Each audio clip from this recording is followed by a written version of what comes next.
Shalom Bapak Ibu, Saudara-saudari sidang jemaat yang dikasih dalam Tuhan kita Yesus Kristus, salam sejahtera. Kembali lagi kita bersama-sama akan bergumul dengan kebenaran firman Tuhan. Firman Tuhan yang akan berbicara kepada kita sekalian dari kitab Perjanjian Lama.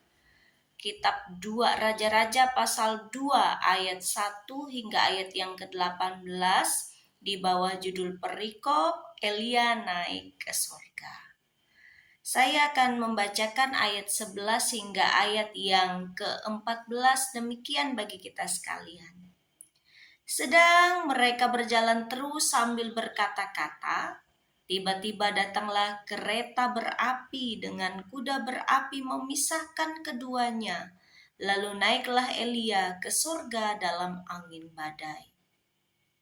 Ketika Elisa melihat itu, maka berteriaklah ia, "Bapakku, Bapakku, kereta Israel dan orang-orangnya yang berkuda." Kemudian tidak dilihatnya lagi, lalu direngutkannya pakaiannya dan dikoyakkannya menjadi 2 koyakan. Sesudah itu dipungutnya jubah Elia yang telah terjatuh, lalu ia berjalan hendak pulang dan berdiri di tepi sungai Yordan. Ia mengambil jubah Elia yang telah terjatuh itu, dipukulkannya ke atas air itu sambil berseru, "Di manakah Tuhan, Allah Elia?" Ia memukul air itu, lalu terbagi ke sebelah sini dan ke sebelah sana. Maka menyeberanglah Elisa. Yang berbahagia setiap orang yang mendengarkan firman Tuhan dan yang memeliharanya.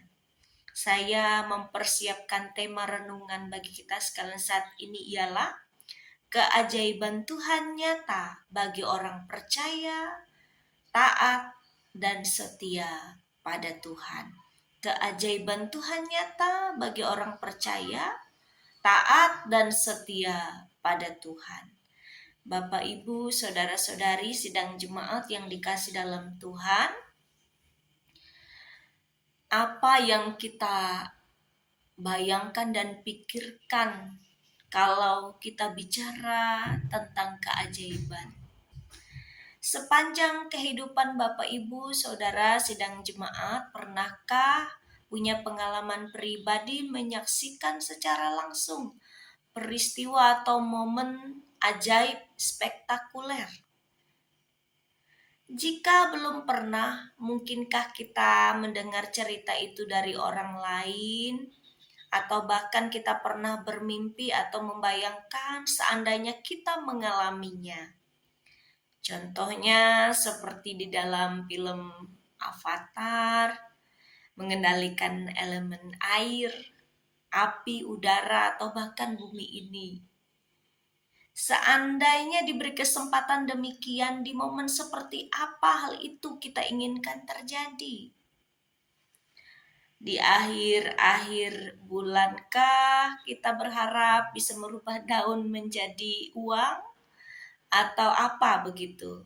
Atau bahkan pernah mengalami tentu sesuatu itu terlalu mustahil untuk meyakinkan orang lain yang belum pernah melihat secara langsung. Tapi memang mungkin ada juga orang yang mempercayai hal itu walaupun hanya mendengar sebuah cerita.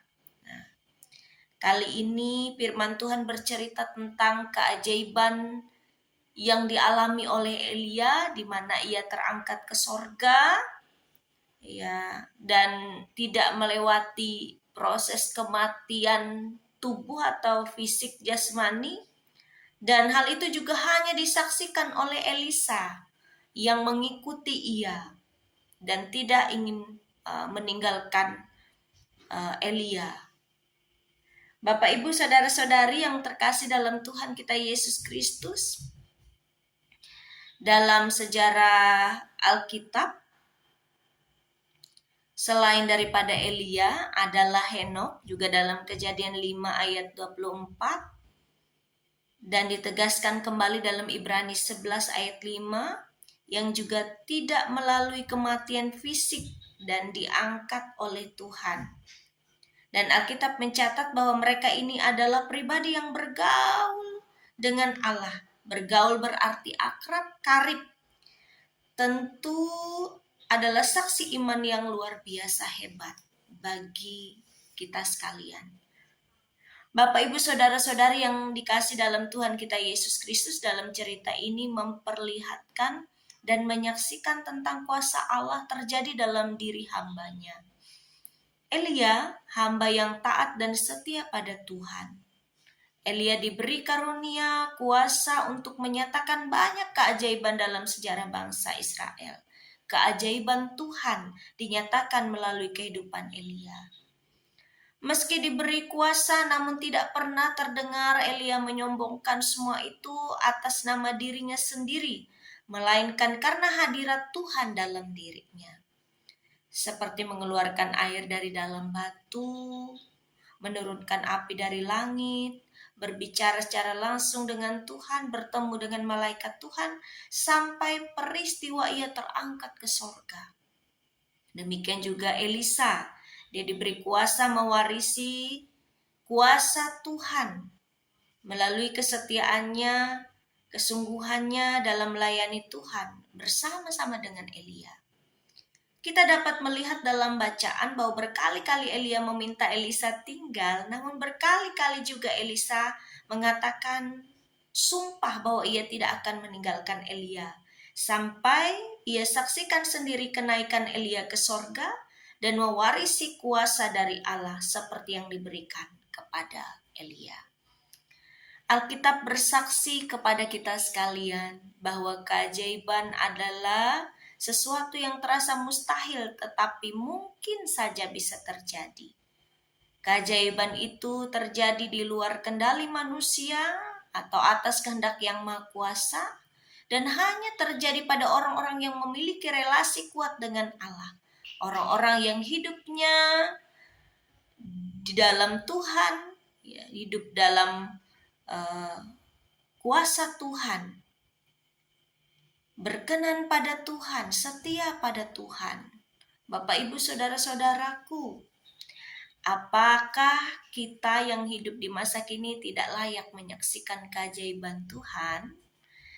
Menurut kita bisa saja tidak layak karena kita manusia yang berdosa ini. Ya, kita bukan nabi, ya, tetapi tidak ada yang mustahil bagi Tuhan. Amin.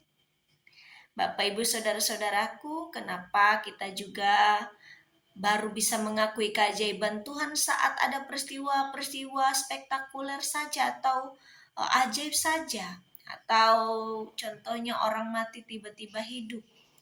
Bukankah banyak sekali keajaiban-keajaiban Tuhan yang mungkin tidak kita sadari hanya karena kita fokus pada keajaiban yang menurut kita keajaiban itu hanya sesuatu yang besar dan spektakuler.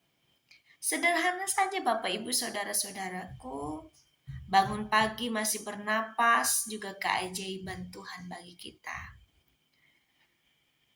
Ketika kita diberi kesempatan bahagia, dapat rezeki, punya keluarga, punya anak-anak yang manis, pasangan hidup dan pekerjaan juga sebuah keajaiban.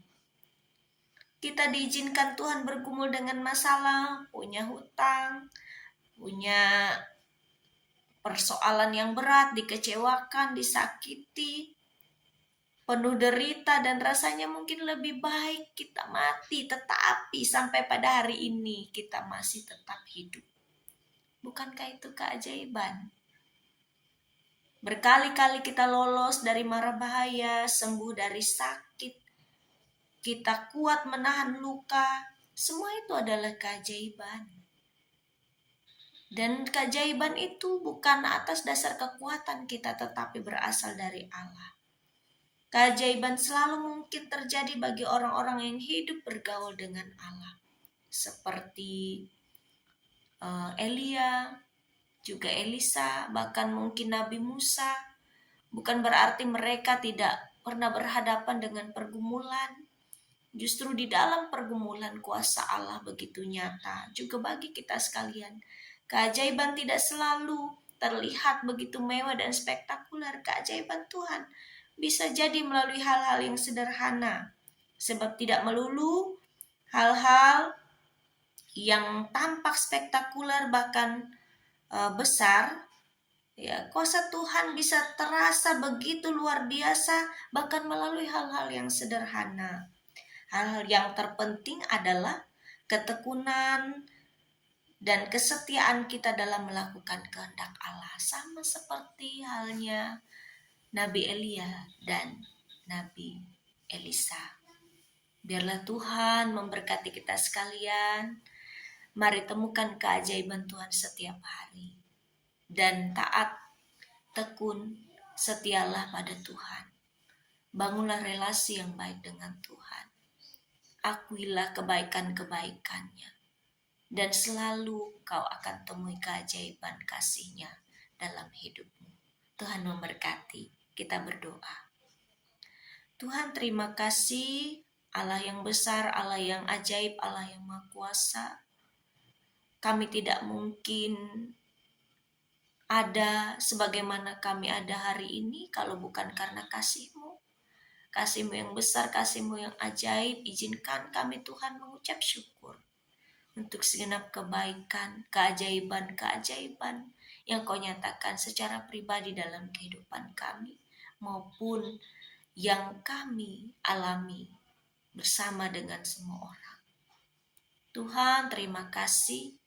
Ajarlah kami untuk taat, setia, bertanggung jawab, bertekun dalam iman pengharapan kami kepadamu. Menjalin relasi, berhubungan baik, akrab dengan Tuhan dalam doa dan pengharapan kami. Dan dalam pergumulan kami mendengarkan firman-Mu. Berkati seluruh warga jemaat-Mu dalam suka dan duka, dalam berbagai macam pergumulan kami. Biarlah kami setiap hari boleh mengalami keajaiban kasih-Mu dan mengagumi kasih-Mu yang besar. Terpujilah nama-Mu Tuhan, kami berdoa dan mengucap syukur. Amin. Terima kasih untuk kebersamaan kita mendengarkan firman Tuhan. Teruslah berjuang, teruslah semangat, teruslah bersuka cita, teruslah bersyukur, bertekun dan taat pada Tuhan. Temukan keajaiban kasih-Nya setiap hari dalam kehidupan kita. Tuhan memberkati. Shalom.